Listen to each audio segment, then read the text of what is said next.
Welcome to my channel road to history. आज के इस वीडियो में रूसी क्रांति पर जो मैं वीडियो पहले दिया हूँ उसी का कंटिन्यूएशन में कुछ अन्य कारणों पर हम चर्चा करेंगे कि बोल्शेविक क्रांति के और क्या क्या कारण थे। एक और महत्वपूर्ण कारण जो बोल्शेविक क्रांति का है वह जार की रूसीकरण की नीति एक इम्पॉर्टेंट कारण बनता है जिसने रूसी क्रांति को या बोल्शेविक क्रांति को जन्म दिया। अगर देखा जाए तो रूस जो है वो विभिन्न जातियों के सम्मिश्रण से बना हुआ था। कई जातियां, कई सभ्यताओं के लोग, कई भाषाओं के लोग वहाँ रहते थे। जैसे फिन रहते थे, पोल रहते थे, काजाक रहते थे, तातार रहते थे, अर्मीनियन रहते थे। इस तरह से अलग अलग जाति के लोग, अलग अलग संस्कृति के लोग, अलग अलग भाषा के लोग वहाँ रहते थे। इनमें रूसी जो थे वो बहुसंख्यक थे, उनकी तादाद ज़्यादा थी, इसलिए जो दूसरे लोग थे उन पर रूसियों का वर्चस्व था या जार जो है वो रूसी था और इन अल्पसंख्यकों को दबाया जाता था, उन पर तरह तरह के अत्याचार किए जाते थे।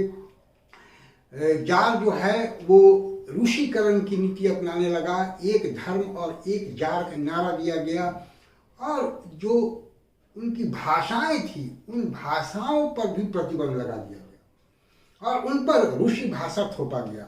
जब किसी भी संस्कृति के या जाति के लोग की भाषा पर प्रतिबंध लगाया जाता है तो वह एक बहुत ही दुखद स्थिति होती है और लोग अपनी भाषा को छोड़कर दूसरी भाषा को अपनाने में उनको बहुत ही एक कष्ट होता है और वो इस चीज़ को आसानी से अपना नहीं पाते हैं। उनको ये लगता है कि हमारी संस्कृति को, हमारी भाषा को कुचला जा रहा है। जॉर्जिया, पोलैंड और बाल्टिक सागर में भयानक विद्रोह हुए और जार ने उसे बहुत ही अमानुषिक ढंग से कुचला भी।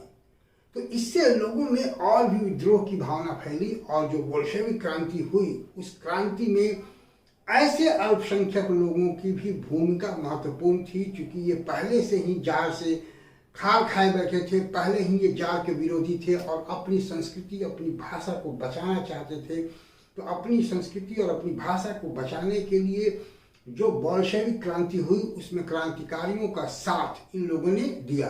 तो हम कह सकते हैं कि जार की जो रूसीकरण की नीति है वो रूसीकरण की नीति भी वहाँ के अल्पसंख्यकों को विद्रोह में शामिल करने के लिए या विद्रोही बनाने के लिए एक महत्वपूर्ण कारण बनता है।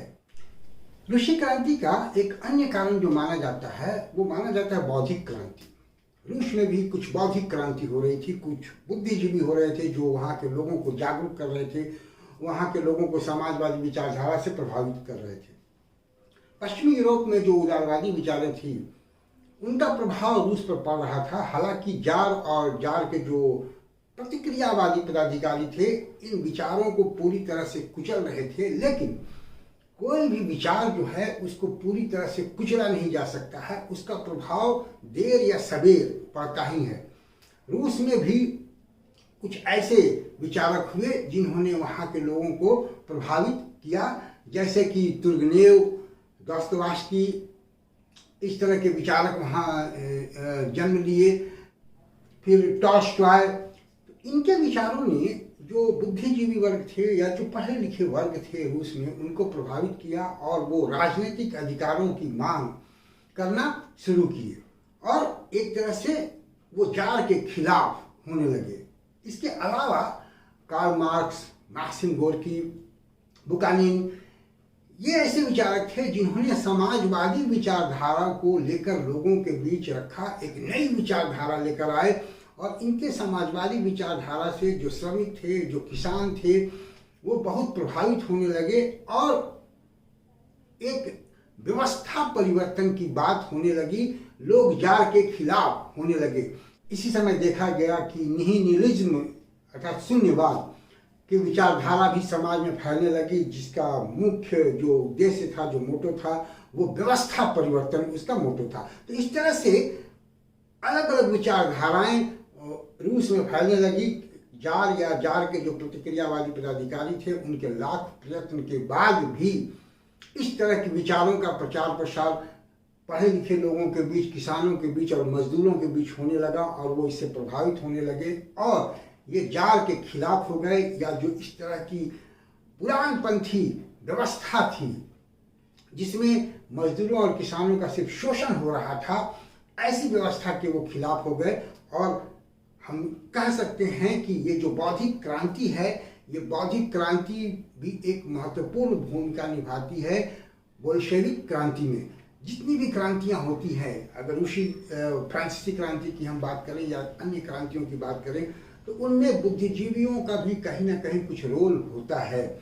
हम ये नहीं कह सकते हैं कि बुद्धिजीवियों का ही एक महत्वपूर्ण रोल होता है या उन्हीं की वजह से क्रांति होती है, लेकिन उनका कुछ न कुछ रोल होता है। वो लोगों को कम से कम जागरूक करते हैं अपने लेखनी के द्वारा। जैसे रूस में भी जो लेखक थे, उपन्यासकार थे, तुर्गेनेव या दोस्तोयेवस्की या टॉल्स्टॉय, उन्होंने अपने उपन्यासों के द्वारा जो रूसी जीवन की विफलताएं थी, जो वहाँ की व्यवस्था की विफलताएं थी, उसको उजागर किया। तो इस तरह से जो बुद्धिजीवी वर्ग है वो लोगों में एक जागृति पैदा करती है। जो समाज में स्थिति है या जो राजनीतिक स्थिति है या जो शोषणात्मक व्यवस्था है, उसको उजागर करने का काम करती है। तो रूस में भी ये देखा गया कि बौद्धिक क्रांति जो है उसने भी अपनी एक महत्वपूर्ण भूमिका बोल्शेविक क्रांति में निभाई है।